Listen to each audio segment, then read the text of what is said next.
ngai nganga wana namoni kaka aye osala confirmation ya album à Pasteur Mike. Eza ne lamba moko te basala ki ya mobata mokili ya batanza. Mais l'habillement aussi compte. Différence on est à Sarah. Oui. Papa Mike atiki libumu libanda te. Batiki couple wana na mauvais souvenir sans cause internet mon definga bango gratuitement. Oui. Est-ce que vous avez un courage à travailler sur Papa Mike a dit ça même hier. Vous êtes sur Top Media TV. Voilà, merci Bandeko Balandi à Sarato la télévision, Bandeko Balandi à Top Media Télévision. Soyez les bienvenus.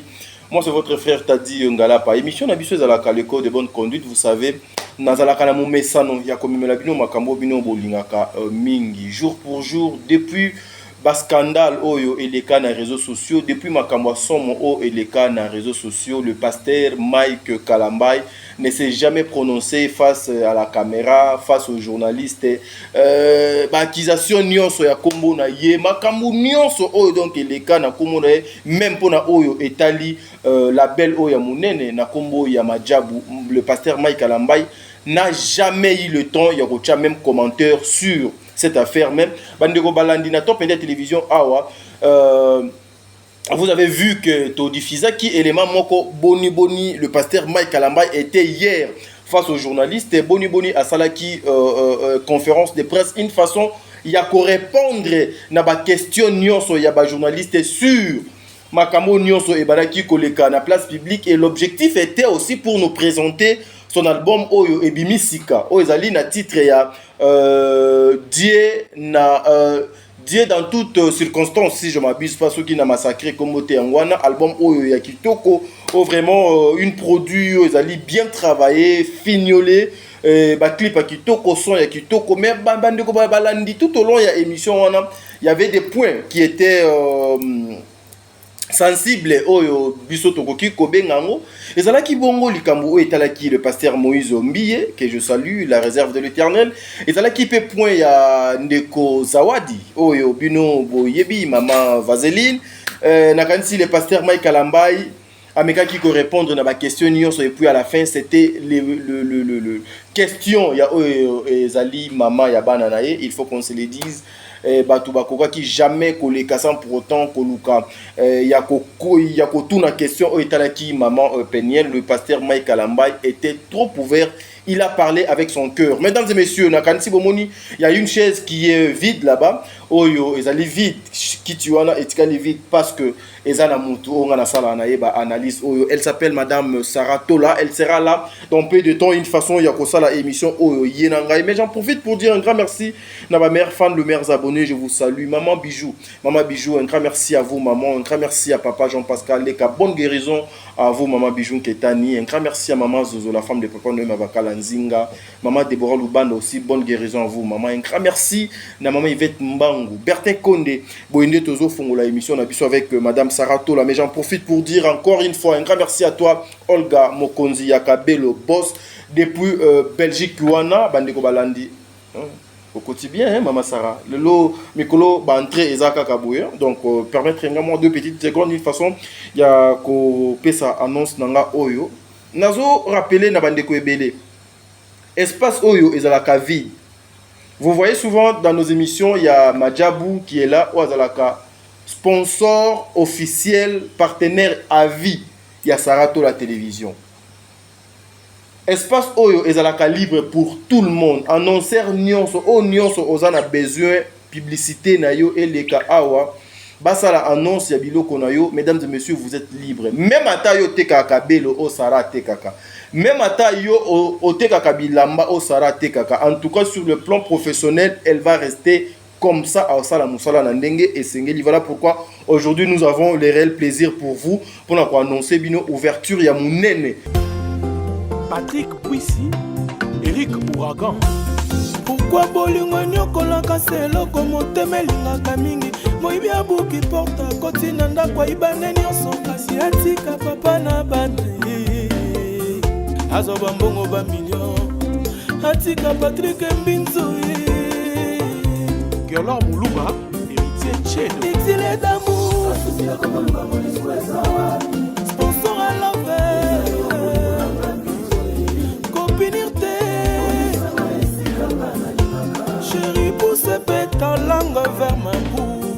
Avant que je tourne ma hanche 6 fois omona sentira bolingo balatisanga utana maîtrise motema mbinga mobali ya boyola droga no si permettre Constant Simba Emedo Sambi Jokuluma Almeida yo mokolo baki nasala bolingo no liboke na kasa na pokotolia la tête Dieu na Dieu Batono où est-il mon amour papa Solange Solia wapio mon bébé papa Landry na Suzanne Vous êtes sur Top Media TV.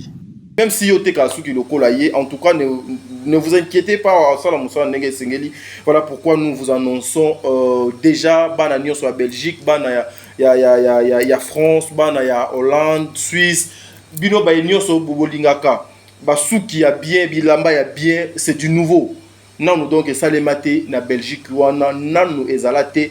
Ouverture, inauguration, il y a grande maison d'habillement et puis salon de coiffure. Oyo babengiango bongo Olga Mokonzi Yakabelo. Chez Olga Mokonzi Yakabelo, inauguration est le 11 Oyo, le 11 mars 2023. Toza bongo na Belgique, na avenue de la Chasse NR 21. NR 21, avenue de la Chasse numéro 21. Bisika boni inauguration. Il y a maison d'habillement, il y a maman Olga Kabelo. Na inauguration à Salon Mounene et Kozalawana. C'est la toute première fois depuis que cette dame a commencé Makambu Yabilamba, Makambu Yakabelo, Makambu Asuki, Asala et Loko Asali. Même n'a pas pris la surprise des Ali. Bana Belgique, Bobo Zangate le 11 Tozalawana pour l'inauguration. Il y a maison d'habillement, Wana Pe boutique. Il y a maman Olga Mokonzi Yakabelo. Du nouveau, na Bruxelles. Donc, peut-être beaucoup de gens qui fandika la muki bunandenge ya ngidi bo coup de tête. Jésus-Christ porte fongwami, Jésus-Christ à côté. Makamu susu et bandisara tola. Mbote. Mbote t'a dit mbote na Amélia Mweba. La private de ya Amélia Mweba. La privados. La privados ya Orlandos. Ah, Amélia Mweba la privados ya Orlandos. Très bien. Voilà. Mbote na yo et babi l'honorable Jenny Beta industriel. Ye azaka na mbandaka. Azaka na mboka. Mais honorable. Yo na mbandaka kuna otiki biso kera yo mokonde ni honorable. Ah, honorable Jenny Beta. Et babote belé na papa Diego Milito. Comme c'est là mon cœur. La passion mbote, bambote na maman Gina Amatou, papa Aaron Amatou, le prince de Dubaï. Très bien. Tata Pos, FAP4.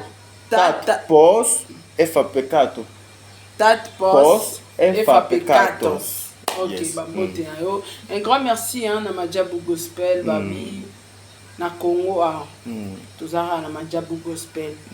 Na Afrique, na moni penano, la belle oyo, bako comparant on a Madjabou Gospel. Très bien. Deuxième édition. Jésus-Christ est mort kita. Yé mort pina personne à kiti. Te ora ka nzambe tata. Taleka bo nzambe ye na kata Madjabou. Donc un grand merci pena ba partenaire na Agnos Tour. Babi rendez-vous exactement encore le 25 mars na stade des martyrs na vision à quoi accompagner na mission à quoi accompagner vision un chef de l'État. Très bien. Le président Félix Tshilombo Tshisekedi. En tout cas Torozalawana la femme dynamique nyonso ya Mifda et longo na la présidente Mami Moujane Freebox. Rendez-vous à ne pas manquer. Ba femme entrepreneur, ba nyonso o barana posa roteka na ba oboteka kana zando ba tomate ba aïe ba pe na bengi sibino ezala ngofele. Droit d'entrée ça. Mais boya to partager savoir. Boya to laksabino neni oko utana $1 ou komi na ba million. Parce que quand on parle na ba femme dynamique kuna donc c'est que au kuta na basi ya lochocho. Très bien. Dara parmi biso to na millionnaire morazawana. Na bombi kombo na e. Ya moi aussi moi aussi millionnaire. OK. Ana azana na ba chambre froide. Azana money business nyonso oyo yebi. Yé azana kat. Très bien. Donc voilà. en dehors il y a mafia business normal azana kati mafia wana bisoté non mais lorsqu'on parle de business news on dit que le baté kaka ke mafia c'est pas tu vas comme ça mafia business mais arabe déjà ça mafia donc ça mabé donc voilà donc tous à la wana le 25 décembre et puis et le 25 mars et puis le 11 mars rendez-vous examen qu'on a Belgique babi salon boutique ya maman na biso Olga Mokonza Kabelo très bien boya ebele wana na Bruxelles le 11 babi réduction ya ba prix ya ba perruque kozala ya bilamba ya biloko nyonso en tout cas ba surprise pe aux belé hein donc faut kozala wana eza iloko moko ya malamu quoi et puis mingi na pesa bino opportunité d'affaires Travel Advantage Travel Advantage nazo bandelango matin midi soir eza application oyo eza plateforme oyo ezo sunga bato bazo économiser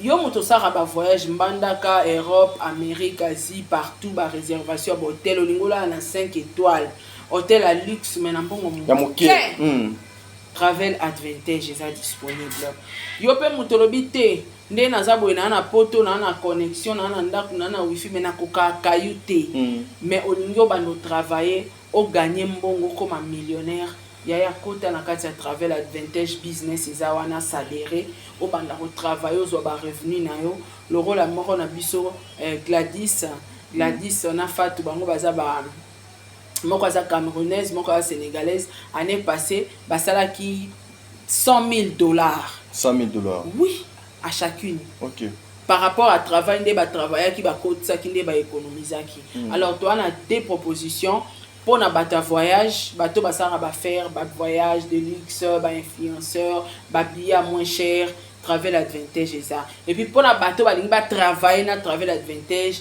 possibilité on a un forfait plus élite ezali ceux qui est intéressé contacter nga kana privé mais nazo tchela bato ba voyage lien moko eza wana na description so koti na lien wana au futi forfait na ya 19 €, au komi na accès ya kosala ba réservation d'hôtel na moins cher, kosomba ba billet na moins cher, donc ba train, ba réservation, ba taxi nyonso na moins cher. Très bien. Yo moko déjà na 19 € au mekaka ko comparer au sali réservation à billet na Travel Advantage, au sali réservation ya hôtel, au sali pena ya ba compte mususu, ya ba booking, ya ba site mususu, yo moko mona ke na boaka mbongo. Très bien. Donc avec Travel Advantage, économisez votre poche. Opportunité en wana. Très bien. Merci Tadi hein. Merci. Non, moi. Non, mais c'est ça, mais c'est le travail. Lorsqu'il y a la matière, lorsqu'il y a des choses importantes, il faut laisser le temps pour bénéficier. Enfin, Saratola, les rassonnés, basés en moins trop, le pasteur Mike Kalambay face à la presse, conférence de presse au bateau Bazelango, temps et belé, et aujourd'hui, Ekokisami. D'abord, le structure Madjabou. Oyo batu belé même lui-même hier a dit ça bisonio so tobano kanzaka kezalaka ya papa Mike Kalambay mais après un temps eye koyebana kezalaka ya yete ezala na maman na biso maman Maria mais puis papa Roy Bondo bazalaka en tête ya structure wana. Qu'est-ce que tu peux dire d'abord par rapport à la sortie médiatique ya papa Mike Kalambay au do isalema ki lobby na hôtel Rotana? Rien à dire, non comment ça a été. C'est là un cadre, il y a kitoko, cadre il y a kitoko, c'est là un album, album pe kitoko, exposition et album nae, zaki génial, na ba invité et tout et tout. Et les nanga pe sentiment nanga zaki comme on a papa Roy pe, nanga zaki wana. En fait, papa Roy azaki na kata salle. Azaki. Na biso na kata salle. Mais papa Roy azaki une exposition album. Batu ba yebite? Lobby. Lobby te. Ah samedi ouais, samedi. Donc au moni t'as dit quelle simplicité. T'as dit au moni tant na oloba pona majabu batu ba omona rapo sarali ya mbonga majabu. Ah kolia mbonga majabu, mais majabu misale ezo monana. Banda Congo ezala Congo. Tozonga nanu na ba producteur nyonso oboyebi na Congo ba produira ba kofi ba wera bango tu bocha bango bacha bakiti ba vanda. Nani asa sala production à promouvoir artiste le kwa majabu. Jusque là na moniteur. Tala ba sorti ya album abatu wana tuna ba musicien profane batu tala ba label na bino wana boluka moye bo améliorer yango. Label lelo na Congo ezaka Majabu meilleur. Soto tchepe na Afrique na moni nanu label gospel monté na Afrique ezo promouvoir batu lora Majabu. Depuis baza na studio ya monene bongo. Ya kuna tala biso to importaka ba conteneur ba matos. Là-bas il faut pas venir. Komekate côté matos. Komekate toteka matos. Komekate. Mais ça Nautiko ozo continuer kaka mais Majabu beaucoup critiqué hein. Il y a des magiciens, il y a des nganga lobi pe ba question na donc elaki papa Mike Kalambay toujours combattu par les serviteurs de Dieu bino ba bozala nanu na kati. Tadi zela nanu kuna na koma sima tuninga question. Très bien. Yango na otaliso soko zui ba album nyonso pe pasteur Mike abinisa na vie. Ils ba nzembo kitoko mais ils allaient jamais na promotion au izalelo. Puis la qualité. Papa, qualité clip wana ozwango wapi? Yo moko na musicien pour ça clip ndenge wana il faut na ebite faut beta na matolo hein. Faut beta pena matolo. Faut beta matolo pe alora muzika na mokili. Donc kozwa Majabu et promouvoir yo et produire yo za pengolu hein. Eza ngolu tadi. Parce que batwana bakanga na misu. Eza ngolu kokuta na label ya munene lora Majabu ezo produire eza ngolu. Ya au moins na biso so tali ba clip pa pasteur Mike qualité, otali son, otali yemo de ayemba danger. Otali son, otali clip, otali musique, otali donc perfection au saranate. Donc moi place à ta critiquer exacté. So otali qualité. Qualité quand même il y a ba pochette.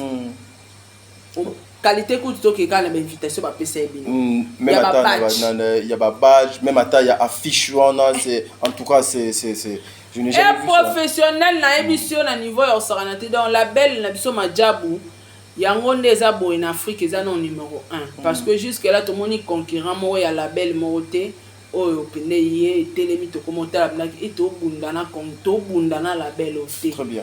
Majabu tout ça non numéro 1 lelo tout ça non numéro 1 non to suis concurrenté apparemment non pas botamité tout ça non biso moko en tout cas Nzamba continuer ko pesa ko bakisela bango mikolo ba vivre les sous parce que Maramba Boye yara jamais na Congo mais lelo grâce à maman Mariam Bondo na papa Roy Bondo tozo vivre les sous ba label ya kitoko boye ba production ya makasi mon façon ya ko promouvoir batu ba musicien pour bango ba promouvoir ka ba musicien te na batu et ba biso pe to ba produire Majabu ouais bah oui hein ba des mères Babiso tout ba demer ba era ba toza ba produit ya Majabu, produit fabriqué par Majabu. Donc bazo promouvoir non seulement les artistes, bazo promouvoir na bato. Babiso ba sara to ba personne publique ne boyebi kenga ba promouvoir. Ngebongo bato ba batama ba yeba na te ba yaka na télévision te mais baza ba produit ya Majabu.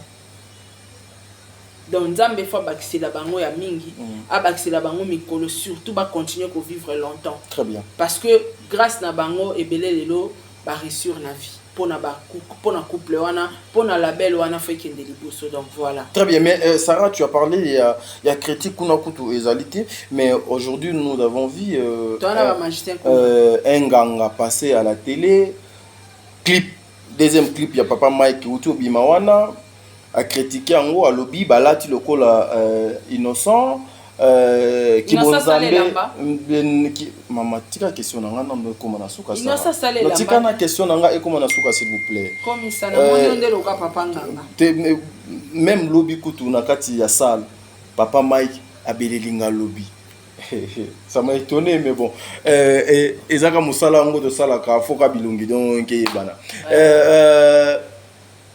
a critiquer en lobby qui bonzambe ezalité bosoto donc ezana botala misala na bango à travers clip oyo nde ezo komona na nde ezo kobima. Pourquoi à chaque fois toujours la belle Majabu fait quelque chose il faut ba critique moko boy ba charlatan mo boy ba ya ba bima pour na ko la critique.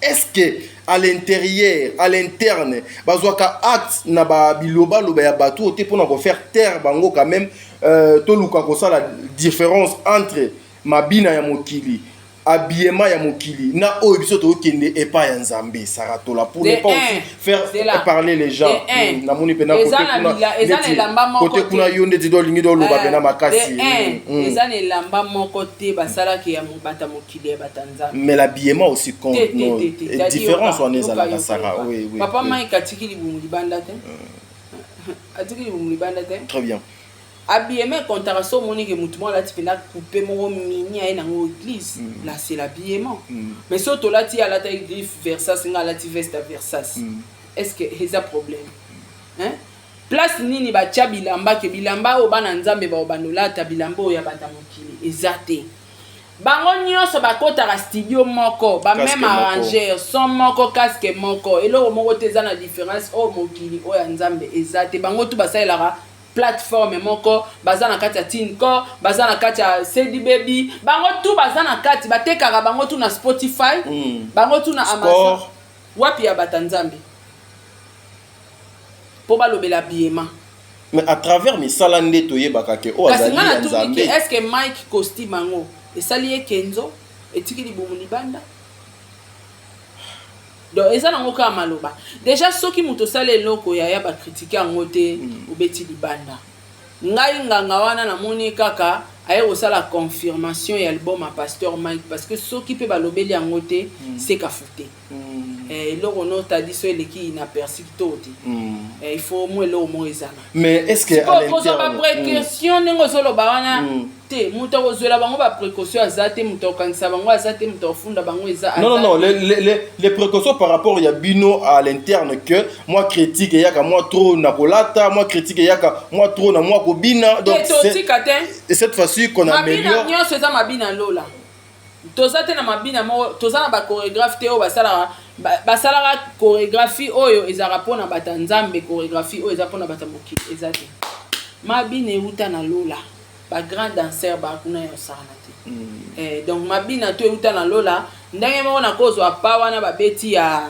o nini mopacho na binya ngona nzembo nzambe donc ça change rien est-ce que Sarah tu crains pas clip ya liboso to moni sala kiraja wa ke Pasteur ma binti batu mo passo yemo kutu lobi a mo pacho moi je connais même pas comprenez abinsi batu soki mo pacho yemo kutu lobi a telemi a lobby bogo zelana meka ça n'a rien à voir na o batu bazo koloba mais batu balobi abinisi biso mokili na kati ya nzembo ya nzambe deuxième clip lisusu scandale mususu c'est la bozala na mokili te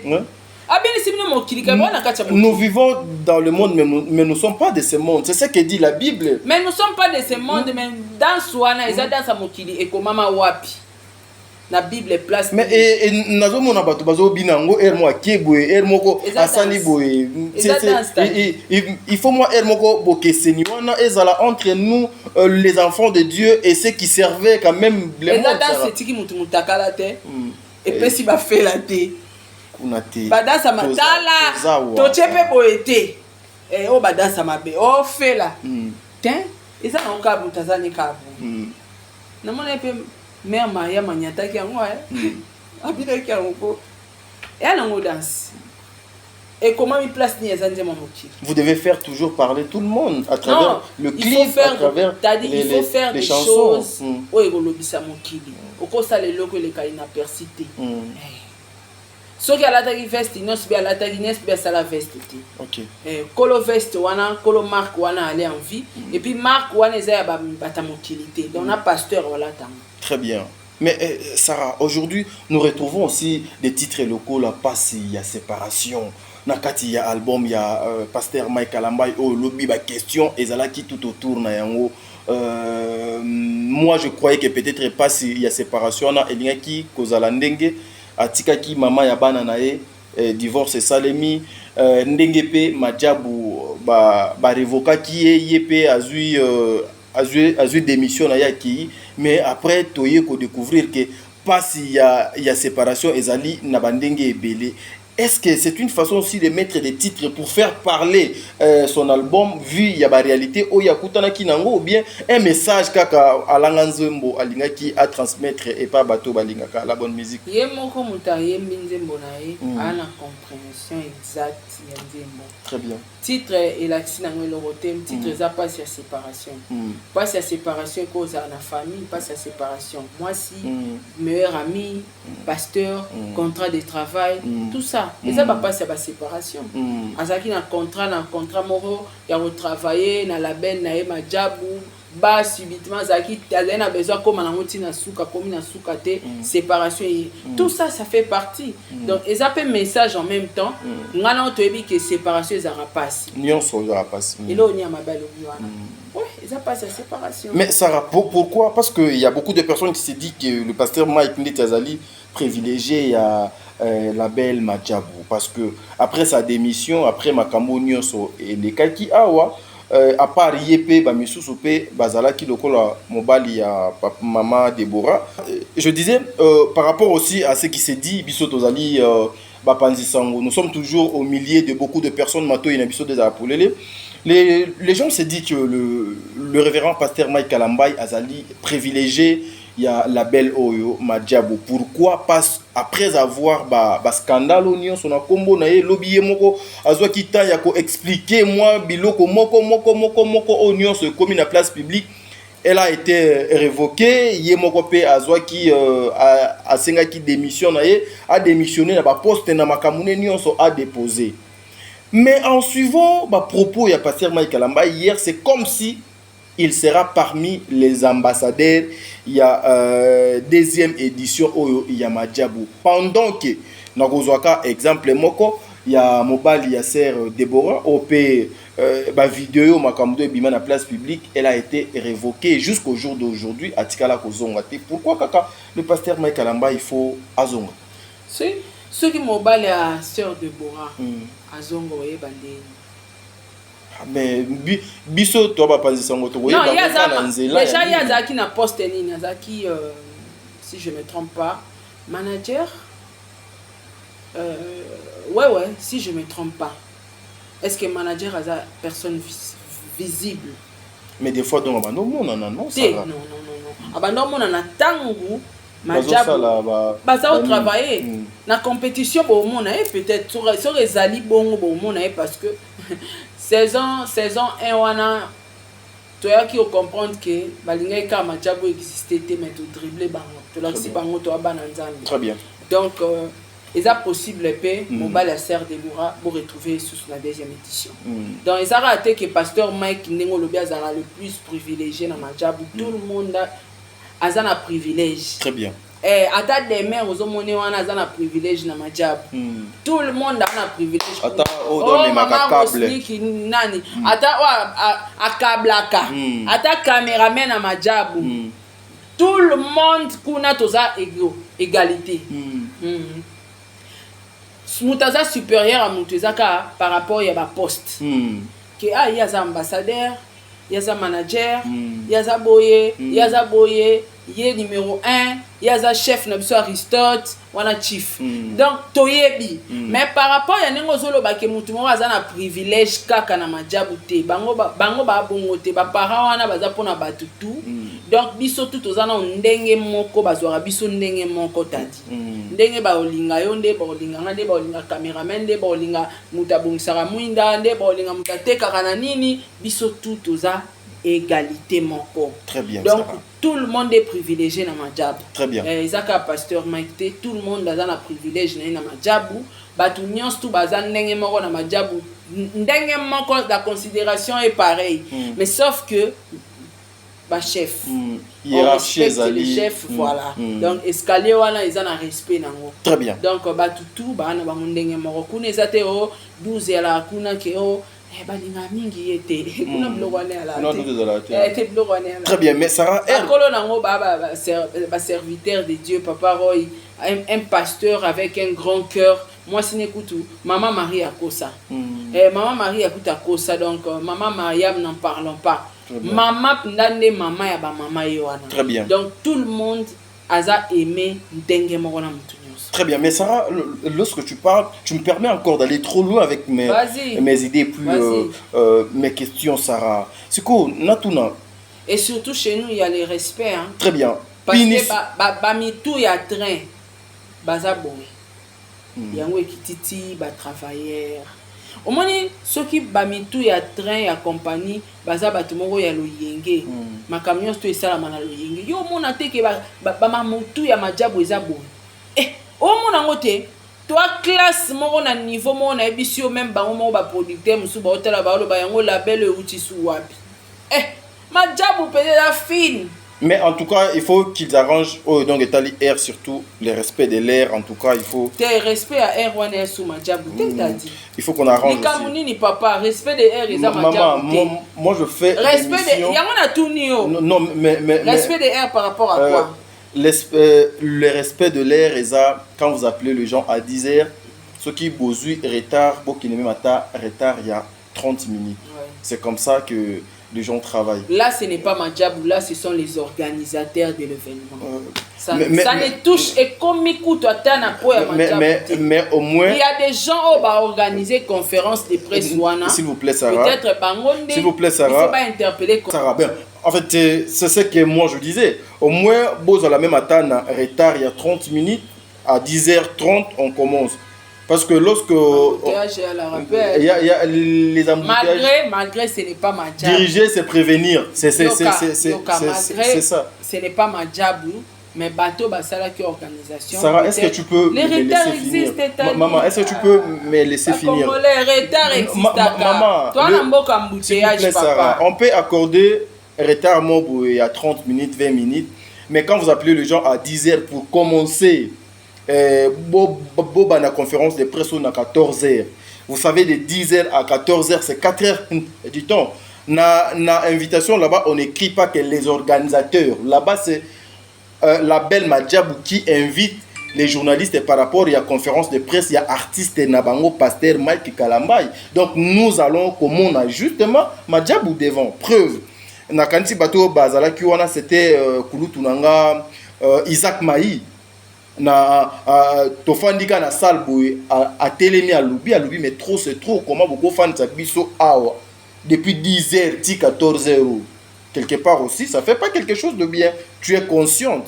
Bon na ebité biso pe bato tolobaka moi bo solo boy bakoya boy nanga, mais au moins tu es consciente. Dernièrement lorsque nous sommes allés de l'autre côté pour la présentation, il y a un album, il y a un déconnexion de Oudaki Kobima et dernièrement RO ezaki na invitation na RO biso to koma ki na R donc ebandaki ezaki tellement na retard impossible. Donc déjà un homme à vertu en vaut deux. Par rapport il y a deux événements où je suis participé où je suis allé au salle la musala nanga, j'ai constaté moi et Lokoana il y a retard. Quand tu as parlé de l'organisation, en tout cas l'organisation ezali mais respect à R bon mekapé ko réglango et cause quelque chose de bien. Voilà. Organisation on lobby bien. Majabu eza label ya ko promouvoir ba artiste eza label ya ko vendre image artiste parce que conférence de presse oui eza qui organisé na label monté sala ki ma mignon tout ba financement oui mais kobo sanate que label te mutu et ya qui ezo qui charge que ba roya 10h biso na photo ya 11h te eza na structure par structure o et sala qui organisation.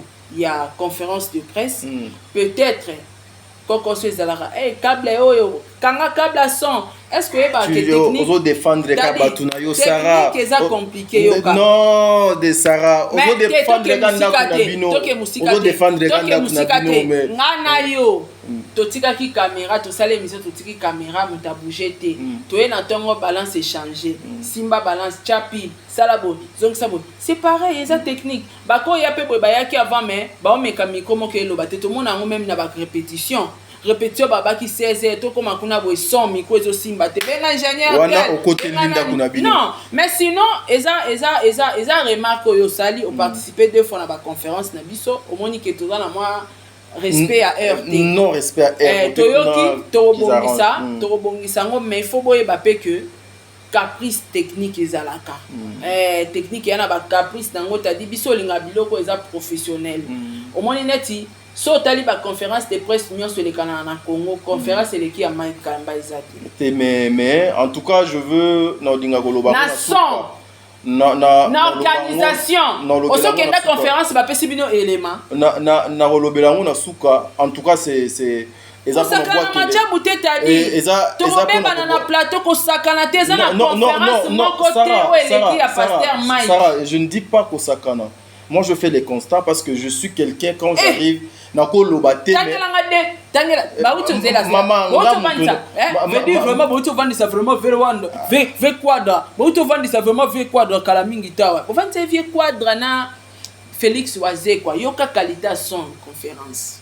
Non, d'abord c'est ce que moi je trouve. Dans la place à conférence. Est-ce que pour mon distance Pasteur Mike avant d'aller public, mon écart à distance. Mais bon yoka sko son, yoka oyoka son, yoka qui en fait, de ce côté, en tout cas, moi je viendrai et je reviendrai sur ces sujets, sur ces points-là. Mais en tout cas, pour ne pas qu'on louer ou qu'on adorer. Imperfection, place imperfection. Non, mais place Batounion sur Baza, imperfection et Zangaté, parce que nous là, nous sommes remplis des imperfections. C'est-à-dire, Banda ba conférence de presse et banana Congo, conférence de presse montée qui a Pasteur Mike. Est-ce que au quotidien on a signé ça? Bobine c'est pas vidéo. Au quotidien on a signé ça. En tout cas, moi je dirais, mesdames et messieurs, encore une fois, un grand merci à la belle Mama Djabou parce que bien que le retard, mais Toyoki reproche le retard. Bien que le retard, c'est ça caprice technique. Bien que le retard, mais on a été bien reçus, bien accueillis. Et même côté poche pena, en tout cas, na kina conférence de presse kala. Ok non, ok conférence de presse. C'est-à-dire que non, le col à Nyon c'est bien établi avant d'entrer. Vous avez votre badge comme journaliste au quotidien 4 et R aussi ici. Moyen ba caméraman, il n'y a pas les désordres d'aller gauche droite, simba singa gene gauche droite des. On vous fait tout. On vous les donne le fichier. Na produit fini. C'est-à-dire que ok, na clé USB na yo, on te donne le truc. En tout cas, c'est pas donné à tout le monde. Mais je me pose une question. Pourquoi toujours baper ça ka produit fini au lieu que ba caméraman na ba technicien ba sala musala na bango jeter au four. Il y a beaucoup de personnes pour se dire ah, peut-être ils évitent certaines choses et quoi qui koloba manakatia wa et patati patata et bima pritité, il faut prendre le temps. En tout cas, je m'attendais hier. Bakata makambu ya Pasteur Moïse Mbiye. Je m'attendais hier bakata makambu ya Zawadi. Je m'attendais hier bakata makambu ya Oetali Mama Peniel. Mais chose grave, je suis arrivé à la maison, bapesinga fiché, makambo nyon c'est un ndenge conférence donc ce qui veut dire que ezali par rapport à bino ba nyon so bomitu na ba question pourquoi ils font ça eza par rapport à organisation ordre au balinga kamusala na bango et ça les manandenge sengeli. En tout cas côté kuna vous avez déjà mon soutien mais to bongsaka R. Sarah, tozongi kana makambo yo utu koloba ah OK kuna privilégié azalakate biso nyon so to akandenge moko sauf hiérarchie par rapport à organisation oyo et zali na structure ya Madjabou mais ce qu'on va punition en gros et puis on a le respect hein. Voilà le respect d'âge de travail et puis courtoisie à chaque fois lorsque donc je suis là en tout cas na s'entendait ezalaka monde à part je sens pas les Kinois na kati ya makambwana na santaka ki congolais te na kati ya makambwana là ça concerne que moi nazalaka beaucoup plus observateur lorsque j'arrive na linga kozwana contrôle ya place wana on a commis discipline ngo ba punition ngo ezalaka juste pour un temps ezalaki ka pona édition eleki lokola ezalaki en cours édition et sili donc nyos aussi Tom Kadik o eye wana ce qui était puni hier bakoki kozonga na bango sans problème ezalaki punition C'était punition c'était quoi tant likambo ndenge wana esalami moye ba continuer isusu na biso na nini ezalaki te moye to continuer na bango na événement ezalaki suste parce que pour le respect à structure tozana no gospel respect ya ba chrétien respect ya bana nzambe très bien et puis respect à nzambe très bien Donc comment il aura bâtiment impur à l'instant et puis qui faible parce que communauté bandaï déjà pour parler sur le pasteur Mike Kalambay a dit alors ça. Il fallait il va se détacher vous comprenez va se détacher nanou na makambu ya majabu très bien et puis majabu il continue chemin nango et puis après on est en famille malgré va se détacher qui mais on était au téléphone, c'est la famille, papa Mike, tu vois et tout. Tout ça, on est dans la conférence. On est qui déjà longuetti. Mayaki. Vous comprenez? Donc, c'est la famille. Et surtout que Bango Baba victime de chantage. Les bits c'était, Madjabo existait. Mais Dieu merci, Madjabo ils ont continué. Tu comprends que bango baka ba victime ya majabu ça sert à rien baza l'éloigner basara musana bango bien baza réclamer toujours na majabu et na deuxième édition nga nazo ndima pe nazo croire que pasteur Mike aza toujours ambassadeur nazo croire que mobala mama Deborah Lukalu aza toujours na biso na majabu et eza soué nanga parce que baza na bango ba victime kaka ya chita majabu mais le majabu est chité donc on continue quoi. Très bien mais je pense que ba bendi pe matoi lorsque vous attendez les journalistes poser des questions par pasteur Mike Kalambay pour ce qui concerne le pardon, la confession, pardon, la puissance et libéraka. Est-ce que le pasteur Mike Kalambay a eu aussi le temps Yakolimbisa,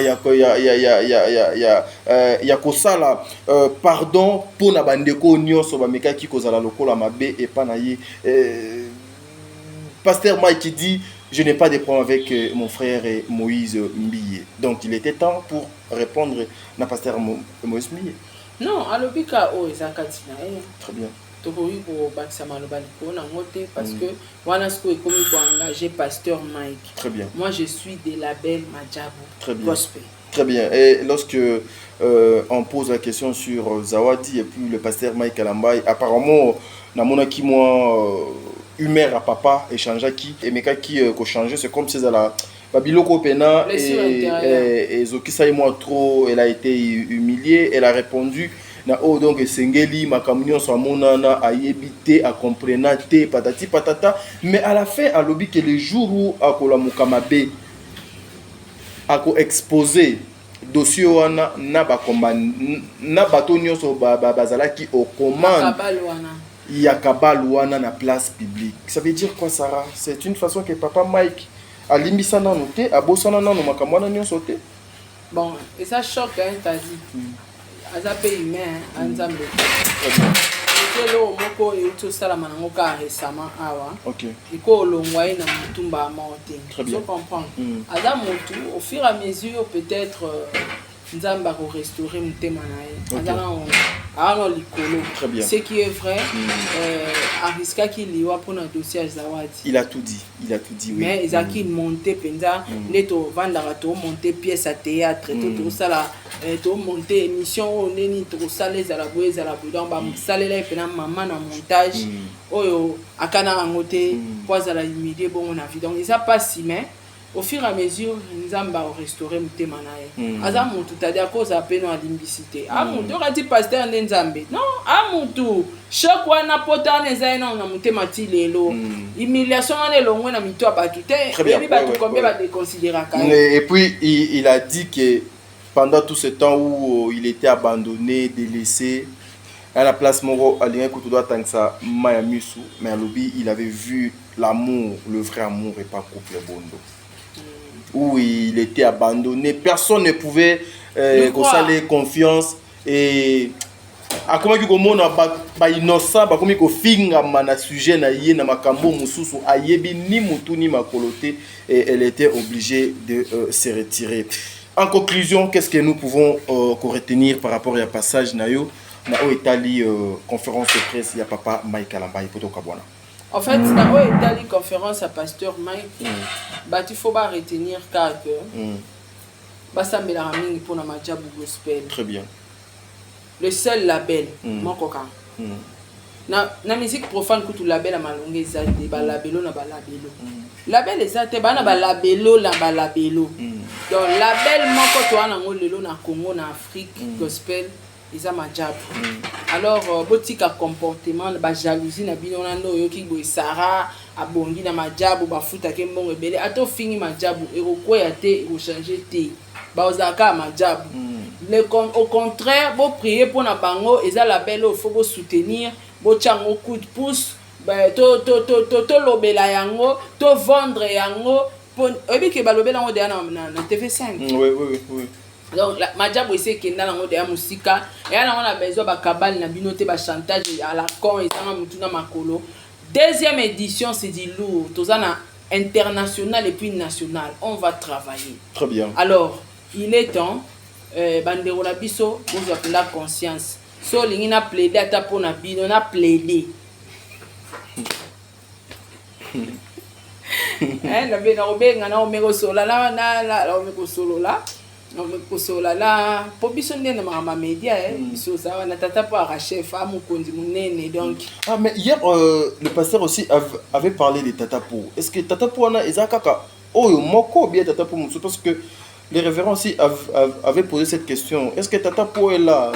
Je sais pas. N'habite soit le bel Tatapo ni pour Tatapo de Azana na Congo. Ah ok. Tatapo a peut-être l'engande na yoka est bien.